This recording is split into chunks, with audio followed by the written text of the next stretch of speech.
বিপক্ষে ম্যাচের আগে আমি সবচাইতে বেশি মিস করব তামিম ইকবাল খানকে।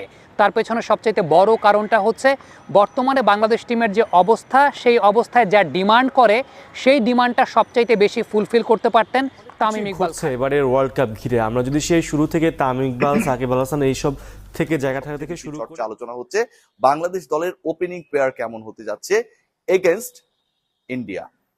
আসসালামু আলাইকুম সুপ্রিয় দর্শক বন্ধুরা, অবশেষে বিশ্বকাপে ভারতের সাথে ম্যাচের আগে বাংলাদেশের ওপেনিং সমস্যা নিয়ে ব্যাপক আলোচনা এবং সমালোচনার জন্ম দিয়েছে। দর্শক বন্ধুরা, ভারতের সাথে ম্যাচের আগে বাংলাদেশের ওপেনিংয়ে তানজিদ হাসান তামিম থাকবেন কিনা সে নিয়ে উঠেছে বেশ কিছু প্রশ্ন।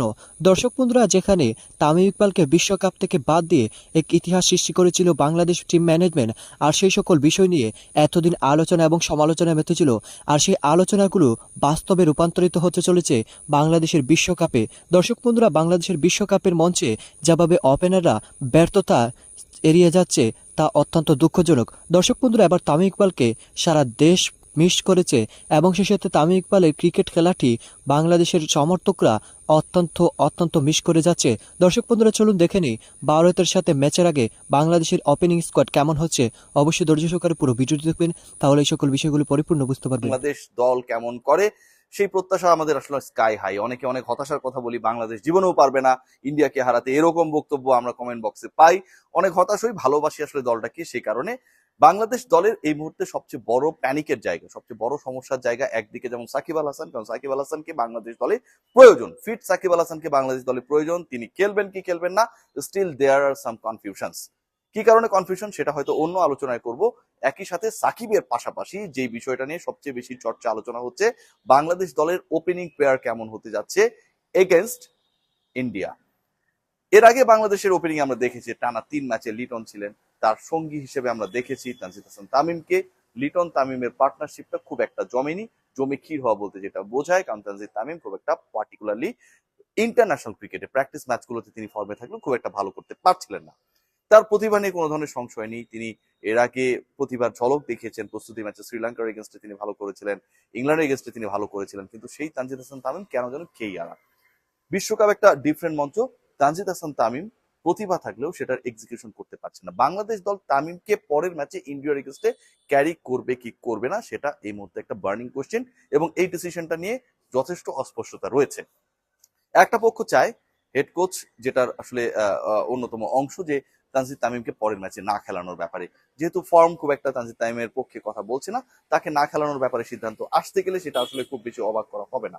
কিন্তু তানজিদ তামিমকে যদি ড্রপ করা হয়, আবার সাকিবও যদি খেলতে না পারেন, সেক্ষেত্রে দুজন ক্রিকেটারকে রিপ্লেস করার মতো ব্যাকআপ বেঞ্চে শক্তিমত্তা টিম টাইগার্সের নেই, এটাও বাস্তবতা। তার মানে তানজিদ তামিম ড্রপ হতে পারেন ইন দ্যাট কেস যদি সাকিব আল হাসান এভেলেবেল থাকেন to play the match, to captaining side. Shakib available থাকলেই তানজিদ তামিমের অপশনটাকে অফ করার পরিকল্পনা আসবে, এবং তার রিপ্লেসমেন্টে কে আসবে সেই আলোচনাটা হবে।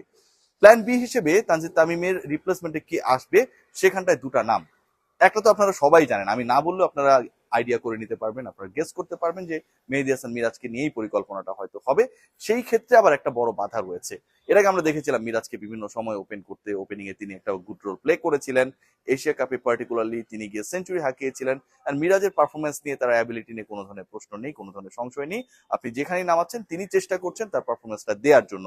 সো ওটার কারণে ব্যাটিং অর্ডার একটা ওলট পালট হয়েছিল বিভিন্ন সময়, কিন্তু আমার প্রশ্ন হচ্ছে মিরাজকে একটা ফিক্স জায়গা দেওয়া উচিত, হি ডিজার্ভ ইট। ওকে, মিরাজকে ওপেন করবে উইথ লিটন কুমার দাস, তানজিদ যদি অফ হয়ে যান। অনেকেই পক্ষে অনেকে বিপক্ষে। কেন বিপক্ষে থাকার একটা কারণ আছে, কারণ বাংলাদেশ ওই বরফ যুগ থেকে আসলে রাইট হ্যান্ড লেফট হ্যান্ড একটা কম্বিনেশন মেলানোর চেষ্টা করে। সো মিরাজ যদি ব্যাট করেন ওপেনিং এ, তার পার্টনার হচ্ছে লিটন কুমার দাস, দুজনেই ডানহাতি ব্যাটার। সেই জায়গাটায় বাংলাদেশ টিম ম্যানেজমেন্ট তাদের অতীতের যে চিন্তা ভাবনা, ধ্যান ধারণা, মানধাত্তার আমলে যেভাবে ভাবতো এখনো সেভাবেই ভাবছে, সেটা থেকে বের হতে পারেনি। কোচ পরিবর্তন হয়, ক্যাপ্টেন পরিবর্তন হয়, দলের ম্যানেজমেন্টের যারা থাকেন তারা পরিবর্তিত হয়, কিন্তু এই ভাবনা থেকে বের হওয়া সম্ভব হয় না কেন জানি।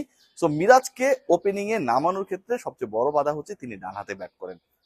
তানজিদ তামিমকে যদি ড্রপ করা হয়, মিরাজকে নামানোর ক্ষেত্রে যদি টিম ম্যানেজমেন্টের মধ্যে কনফিউশন থাকে, তাহলে সেকেন্ড অপশনটা কে, লিটনের পার্টনার কে হবেন সেই ক্ষেত্রে?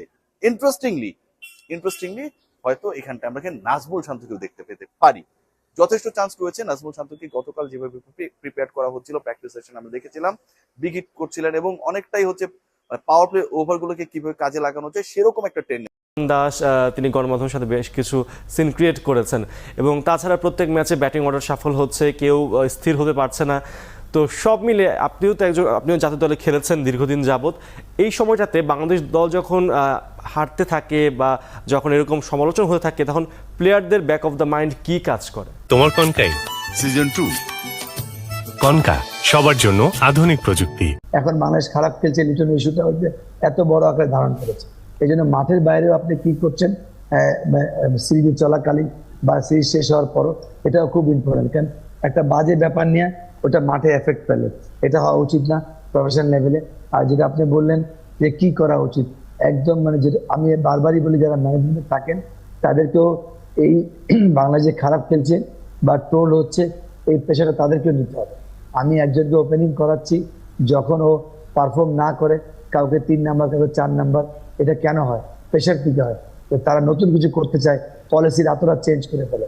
ওই পলিসি মেবি ব্যাকফায়ার করতে পারে ফর দ্য টাইম বিং, কিন্তু উনি তো জানে এই পলিসিটা আমি কেন করেছি, এটা আমি কন্টিনিউ করবো।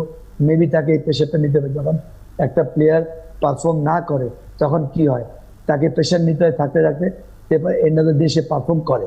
কিন্তু সেম ম্যানেজমেন্টের ক্ষেত্রে হয় কি, বাইরে যখন প্লেয়ার পারফর্ম না করে, একজনের সুযোগ দিয়েছে ওপেনিংয়ে, 2টা খারাপ করার পর নতুন কিছু চিন্তা করে, এটা হওয়া উচিত না। আর প্লেয়ারদের যেহেতু অলওয়েজ আমি মনে করি ডিপ চিন্তা না করে অনেকগুলা প্ল্যান থাকে, কিন্তু আমার কাছে মনে হয় যেহেতু খারাপ সময় যাচ্ছে, লিটন হোক বা যে কোনো বোলার হোক, আমি গো টু দ্য বেসিক, আমি সময় নিয়ে খেলি। কেন T20 না, আপনার 50 ওভার, যদি আপনি ভালো করে 300 বলের মধ্যে 200 বলও খেলেন, 250।